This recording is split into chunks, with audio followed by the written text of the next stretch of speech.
6 months into the coronavirus pandemic, and some businesses that were forced to shut down won't reopen. Despite record unemployment levels in California, the state's economy keeps turning. ABC's 10 News reporter Adam Rakusin looks at the struggle those who are still open experienced and the role they play in the state's economic future.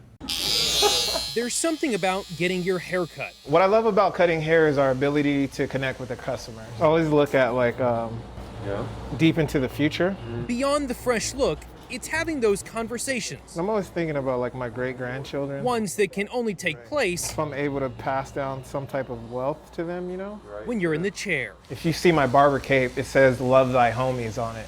And I feel like, every person that gets in my chair becomes a friend eventually. Derek Banks owns Freshly Faded Barbershop. Back in March, when he was forced to close the doors, We had the young Michael Douglas going on. it's those missed conversations and connection to the community that took the biggest toll. That relationship that we've been able to have with the community has been severed. That, and trying to keep up with an ever-changing system of rules and health and safety standards. We've been having to, pivot back and forth between cutting hair outside, cutting hair inside, having these safety precautions. One day we're allowed to be open, the next day we're not. While Derek's been able to stay in business, all he has to do is look down the street to see others who didn't make it. Just in a 2-mile radius of this shop, there's been 2 barber shops that I know of that are permanently closed. You can find empty storefronts in most cities across California. But what does that mean for the state's economy? California is suffering like the rest of the country. We had a surge in terms of our unemployment rate. It's come down somewhat, but still much higher than it was before the pandemic broke out. Alan Jin is an associate professor of economics at the University of San Diego. He says the service and leisure industries have been the hardest hit.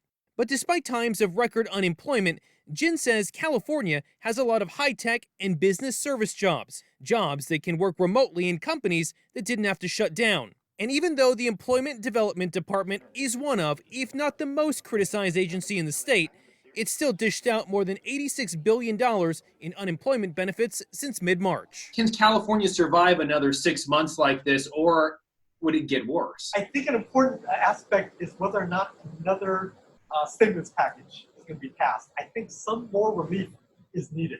This feels worse than '08. Derek says there's no playbook for how to get a business through a pandemic. He understands the importance of small businesses in the community and believes those running them need to do what's best for them. I'm not in a position where I can hope for anything. I have to have a clear plan. But I am optimistic. Adam Rakusin, ABC 10 News. Jin says financial inequality was already bad in this country, but it's likely to be even worse because of the pandemic. For financial and employment resources, head to our website, 10news.com. Look for Rebound.